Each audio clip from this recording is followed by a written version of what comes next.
qué es lo que sucedía durante esos 350 años de gobierno de los jueces. Y descubrimos ahí, yo les compartí varios textos del libro de los jueces, que este trasfondo de la historia de Ruth, de Noemí y de Booz es un trasfondo de decadencia espiritual. ¿Lo recuerda? Es un trasfondo de corrupción espiritual, de corrupción política, donde comienzan estos ciclos descendentes o estos ciclos no virtuosos, sino un ciclo vicioso de olvidar a Dios. Y mi hermano Cristian Vega el día viernes en Los Varones siguió profundizando de esto. ¿Por qué? Porque después que muere Josué, que es la etapa de conquista del pueblo de Israel a cargo de Josué, mientras vivió Josué y los ancianos o los gobernantes que le sobrevivieron, el pueblo de Israel, es decir, las 12 tribus, siguieron sirviendo a Jehová el Señor. Lo recuerda que lo que nos dice el segundo capítulo de Jueces. Pero ¿qué sucedió una vez que muere el líder? Y probablemente algo parecido a lo que está ocurriendo en algunas iglesias, como nos contó la hermana Electra, que a veces se va el líder y las ovejas quedan dispersas y desamparadas. De alguna manera falleció Josué, fallecieron sus otros gobernantes y surgió una nueva generación de israelitas, jóvenes, pequeños, que no conocieron a Dios ni las obras de Dios. Ahora, la culpa no fue precisamente de esa generación, sino de los padres y de los abuelos que no enseñaron, no comunicaron las verdades de Dios a esta nueva generación. Obviamente, esta nueva generación tampoco es inocente. Ellos fueron responsables de los pecados más viles que conoció la historia de Israel: la idolatría, la inmoralidad sexual y la corrupción social y política. Lamentablemente, dentro de este trasfondo de decadencia espiritual, de oscuridad absoluta de la moral y de la espiritualidad bíblica, aparece esta joya, aparece este sol naciente, podríamos decir, que es la historia del libro de Ruth.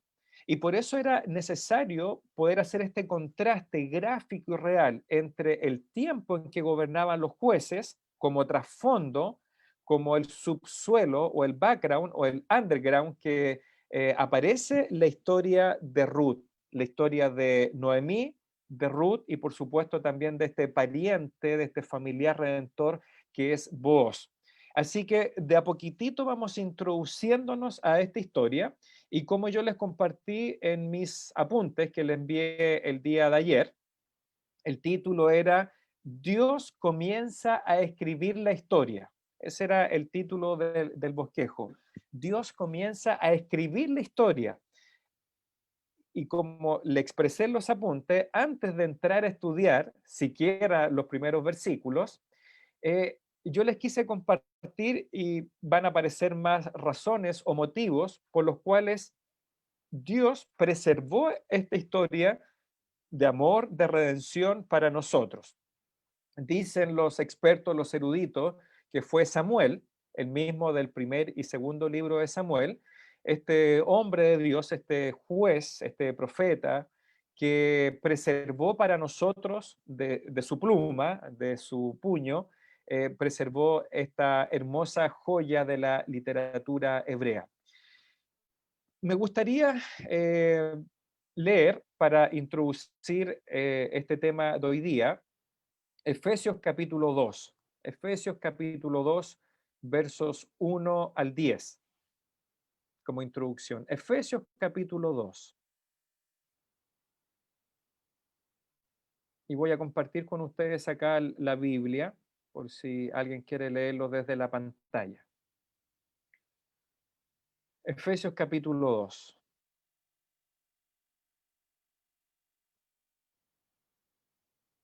Ahí tenemos al frente Efesios capítulo 2, verso 1. Dice así la palabra de Dios.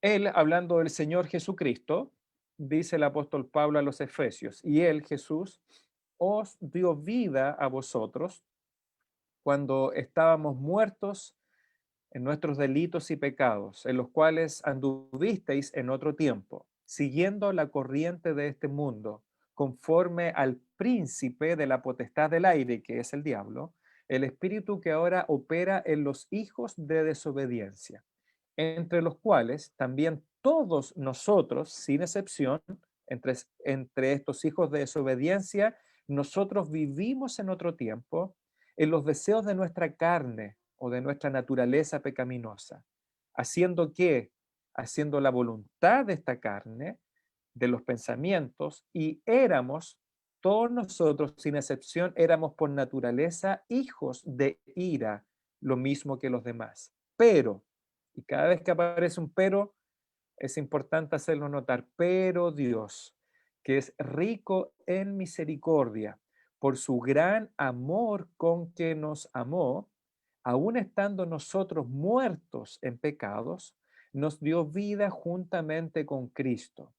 Por gracia sois salvos, y juntamente con Él, con Cristo, nos resucitó, y asimismo nos hizo sentar en los lugares celestiales con Cristo Jesús. No es que estamos en el cielo, porque todavía estamos vivos en esta tierra, sino que espiritualmente hablando, en esta realidad espiritual de la cual participamos nosotros, sus hijos, estamos sentados con Cristo Jesús. Versículo 7. ¿Para qué sucedió esto? Para mostrar en los siglos venideros, en los tiempos venideros, las abundantes riquezas de su gracia, en su bondad para con nosotros en Cristo Jesús. ¿Por qué? Porque por gracia sois salvos por medio de la fe. Y esto no de vosotros, pues es don de Dios, no por obras para que nadie se gloríe, porque somos hechura suya, creados en Cristo Jesús para buenas obras, las cuales Dios preparó de antemano para que anduviésemos en ellas. Qué maravilloso texto, ¿cierto? Qué maravilloso texto de, si usted se fijó, de gracia y de amor redentor.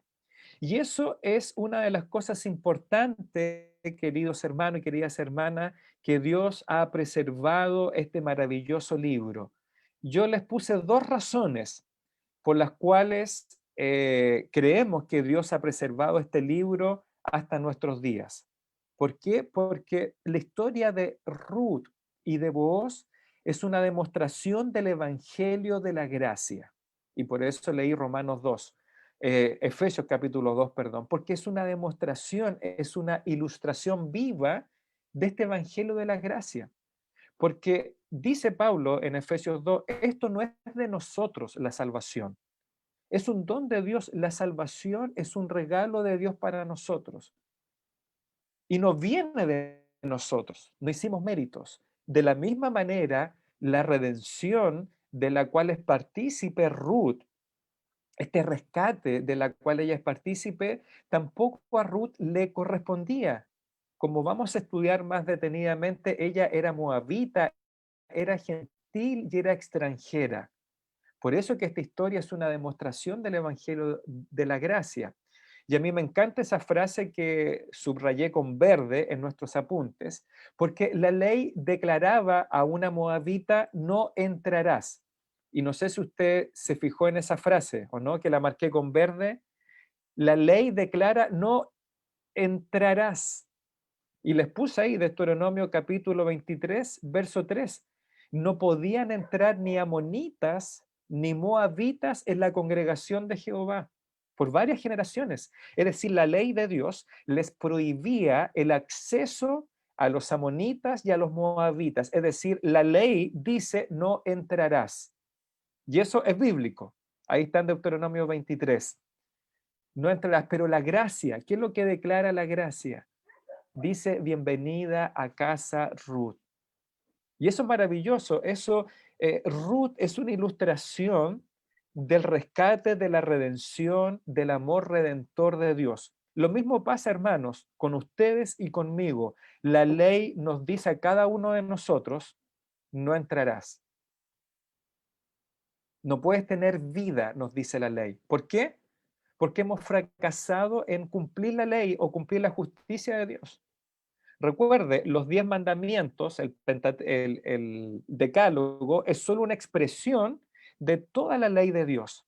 Pero ninguno acá de nosotros ha podido cumplir ni siquiera de manera mínima la ley de Dios. Entonces la ley nos dice a nosotros, al igual como le dijo a Ruth la moabita, no entrarás, no puedes entrar a la congregación de Dios, al pueblo de Dios. Pero ¿qué dice la gracia? La gracia le dijo a Paola, a Susana, a Anita, a Carla, a Cristian, a Sebastián, a Francia, a Pablo, nos dice, bienvenidos, puedes entrar a casa. Ahora, el acceso a casa, el regreso a casa, como estuve predicando creo que a principios de este año, ya ni recuerdo, tiene su condición. Tiene que haber alguien que pague el costo y el precio para que tanto la moabita como nosotros podamos pertenecer al pueblo escogido de Dios. Pero eso quiero que lo vayamos viendo en los mensajes subsiguientes con más detalle. Y yo les puse acá nuestros apuntes. Es fácil perder la riqueza de esta verdad del Evangelio de la Gracia cuando leemos la historia de Ruth demasiado rápido. Y por eso que he querido yo darme el tiempo para disfrutar esta historia. En la cultura hebrea, Ruth era uno de los 5 rollos que se leían anualmente en las fiestas judías. Los alumnos de nuestro curso el año pasado recordarán que yo les mostré, y lo he hecho en otras oportunidades, que el Antiguo Testamento, el Tanaj hebreo, se dividía en 3 cuerpos. Se recuerda que lo menciona Cristo en Lucas 24, los salmos, los profetas y la ley. ¿Ya? Y parte de uno de estos cuerpos del Antiguo Testamento hebreo había un rollo que se le llamaba el rollo, que eran 5 libros, y Ruth era parte de este rollo, de estos 5 rollos que se leían anualmente en las fiestas judías. Otro rollo que se leía era Esther, el maravilloso libro de Esther, que yo también tengo todo el deseo de poder enseñarlo algún día, porque no es solamente un texto femenino, sino también para los varones, y Eclesiastés. Esther, el libro de Esther, de la reina Esther, de Mardoqueo, se leía esta historia cuando los judíos subían a Jerusalén en las fiestas del Purim.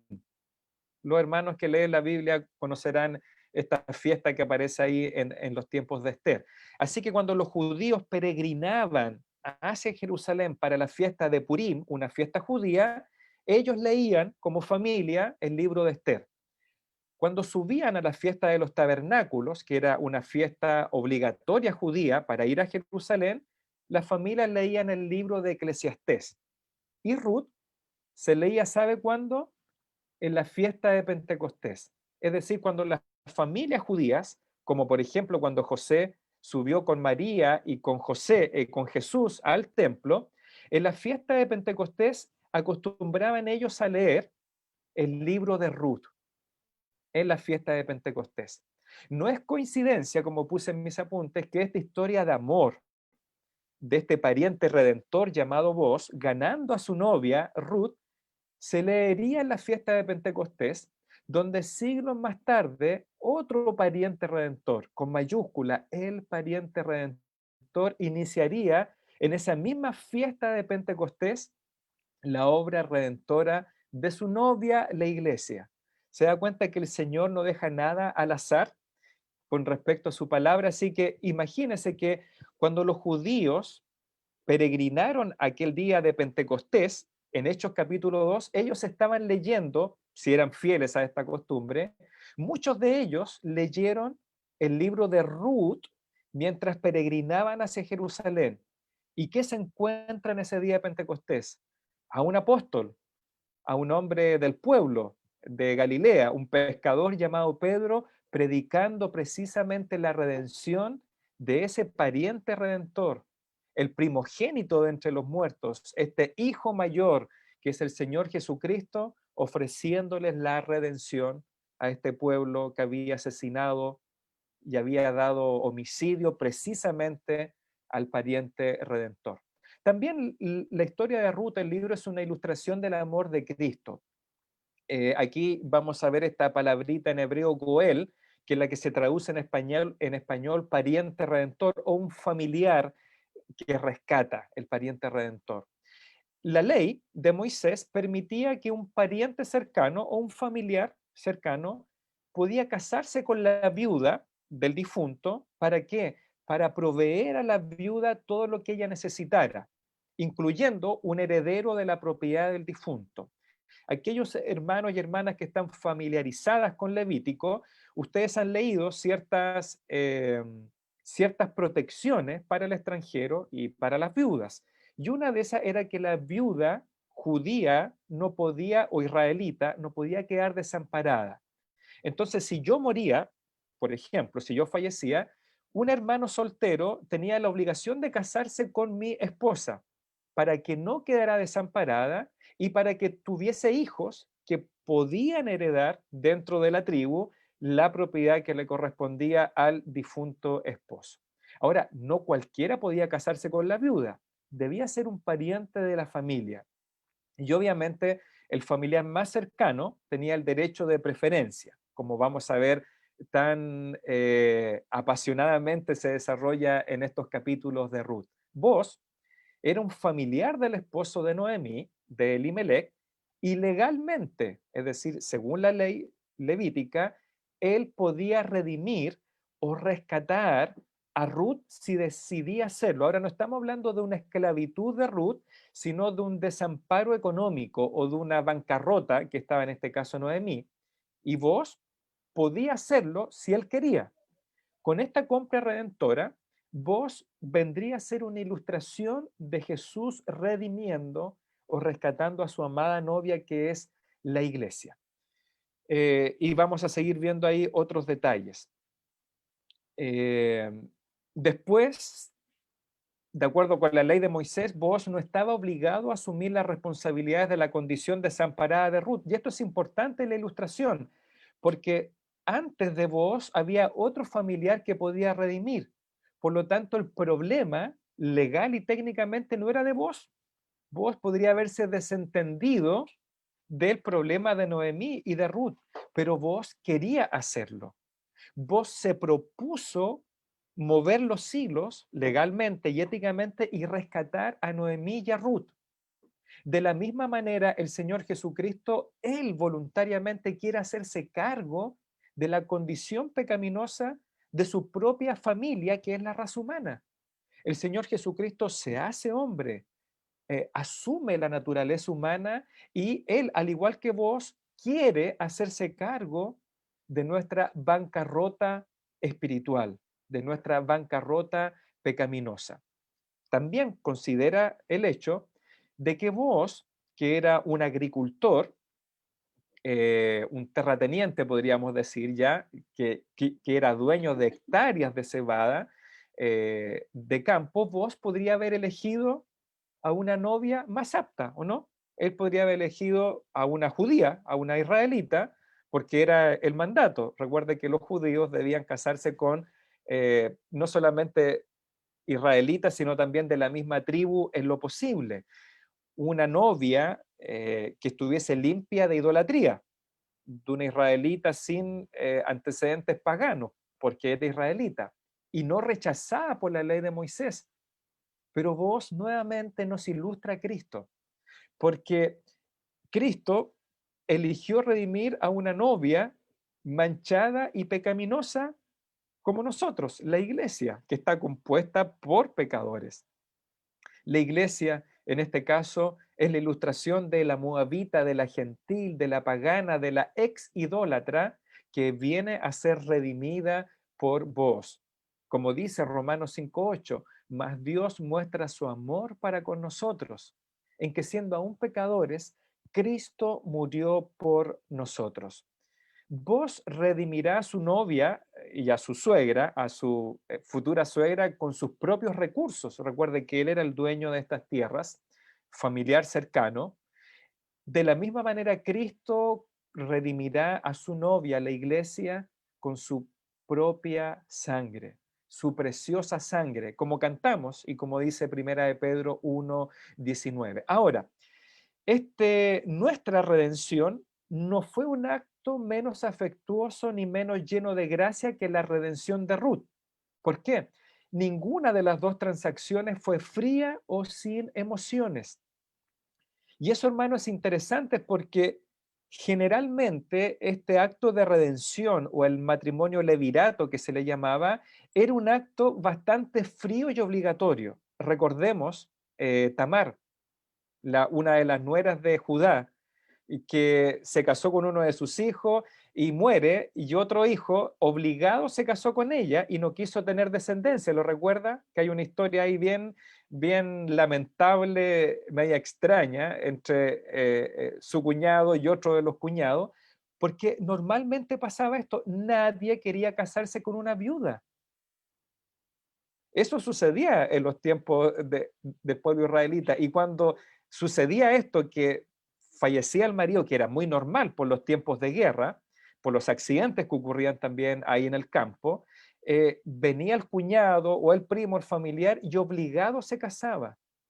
Pero aquí, hermano, no estamos viendo una transacción fría, estamos viendo un romance, estamos viendo un acto y romance bien entendido, no como nos muestran las películas y las series de hoy en día, que es pura inmoralidad sexual, sino del romance bíblico. Y ahí no es una transacción comercial, sino es un acto de amor. Y eso es lo que nos quiere mostrar Dios, porque de la misma manera el Señor Jesucristo no hizo una redención obligado por el Padre, que es a veces lo que los ateos nos quieren confundir.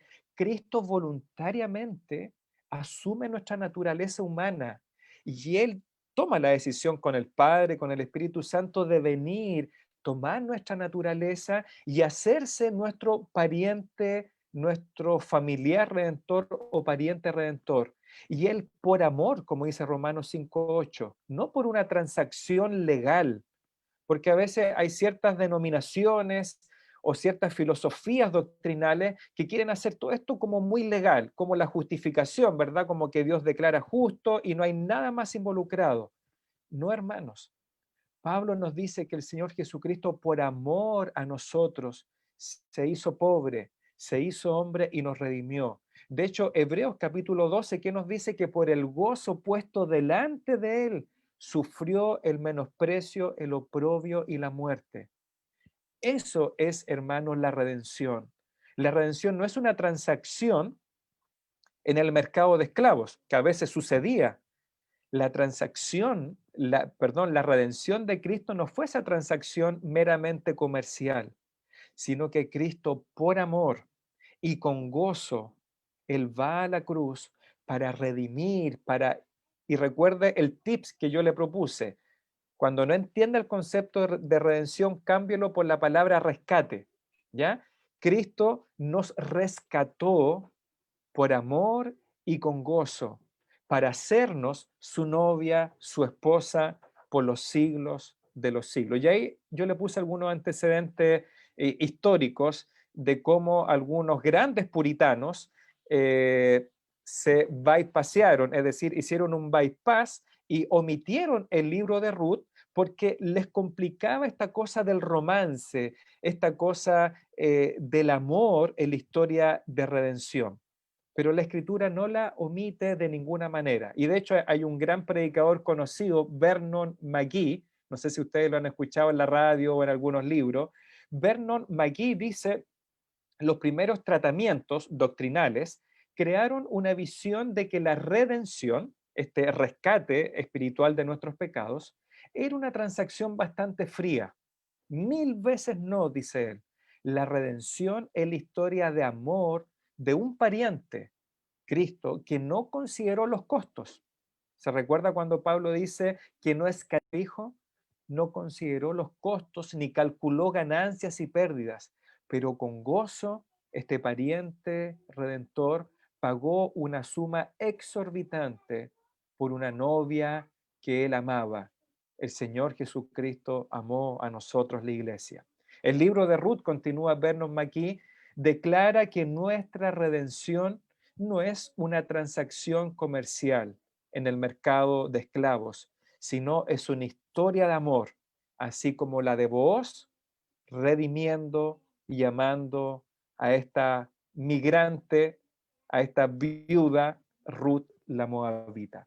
Y estos son los motivos por los cuales queremos estudiar, porque el Señor nos propone el Antiguo Testamento apuntando hacia el Evangelio que va a venir en la persona de Cristo en la cruz, pero también para ilustrarnos estas maravillosas verdades. Y sabe, hoy día, mientras hacíamos aquí algunas cosas de la casa, mi esposa Lorena prende a veces la radio Armonía y justo estaba, adivine quién estaba enseñando, el querido pastor Adrián Rogers. ¿Y sabe de qué estaba predicando Adrián Rogers? Del capítulo 2 de Ruth. Así que estaba muy maravillosa la exposición. El pastor Adrián Rogers es inigualable enseñando, o por lo menos la voz en español, ¿ya? Que como lo conocemos a él. Y si pueden buscarlo, no sé en alguna parte, pero era maravillosa cómo él exponía la gracia de Dios en el capítulo 2 de Ruth. Y déjenme dejarles solamente algunos otros motivos por los cuales debemos estudiar el libro de Ruth. Si no es ahora, con su familia, puede ser después, más adelante, como matrimonio, etcétera. Pero mire, primero debemos estudiar el libro de Ruth porque es parte de las Escrituras, es palabra de Dios. ¿Qué es lo que decía hermano Cristian? Usted estuvo predicando, no sé si este año o el año pasado, de Pedro. Se recuerda que los santos hombres de Dios escribieron, hablaron siendo inspirados por el Espíritu Santo. Y Timoteo nos dice, toda la palabra de Dios las Sagradas Escrituras son inspiradas por Dios. Bueno, Ruth no es un libro menor. Algunos lo consideran un libro menor, estos que siempre están enojados con el amor y con el romanticismo, con la gracia, pero es palabra de Dios. Toda la Escritura es inspirada por Dios. Por lo tanto, este texto de 4 capítulos es palabra de Dios y por eso no podemos saltarla de ninguna manera. Segundo, como ya les dije, Ruth es una historia de amor. Algunos han dicho la más hermosa historia de amor jamás escrita. Obviamente para algunos están acostumbrados a los textos que confunden amor con sexo, ¿cierto? Con amor y engaño, infidelidad, adulterio. No, aquí estamos hablando de realmente el verdadero amor. La manera en que Booz y Ruth se encontraron, como este tipo de amor a primera vista que algunos dicen, representa un hecho glorioso en el que Dios está actuando y participando. Dios está escribiendo, como vimos las primeras semanas, está escribiendo esta gran historia de redención. Mateo 1, ¿se recuerda la genealogía? El linaje de la gracia. ¿Para qué? ¿Para qué Dios escribe la historia de Ruth, de Noemí y de Booz? Para que naciera posteriormente un descendiente de Ruth que salvaría a su pueblo de sus pecados. Tercero, también yo les dije que debemos estudiar el libro de Ruth porque es una representación de masculinidad y femineidad desde la perspectiva bíblica. Algunos matrimonios estuvieron el año pasado o antepasado cuando incluso tuvimos un retiro, ¿se recuerda? Sobre la masculinidad y la femineidad. Y eso es lo que necesitamos hoy día para nuestros hijos y para nuestras hijas. No la masculinidad entendida como machismo, que el machismo nunca ha sido el deseo de Dios. El machismo surge como consecuencia del pecado de Adán y Eva. Y por supuesto también el feminismo, o en su extremo, como algunos le llaman, el embrismo, que sería la contraparte del machismo. Hermano, aquí vemos la representación de lo que es masculinidad y femineidad bíblica. Debemos expulsar cualquier ideología de este tipo de nuestras familias y de nuestras iglesias. Y esto yo lo denuncio tajantemente, incluso antes que filosofías políticas, que generalmente las rechazamos, debemos rechazar estas ideologías porque tergiversan el propósito y el diseño de Dios para el hombre y para la mujer.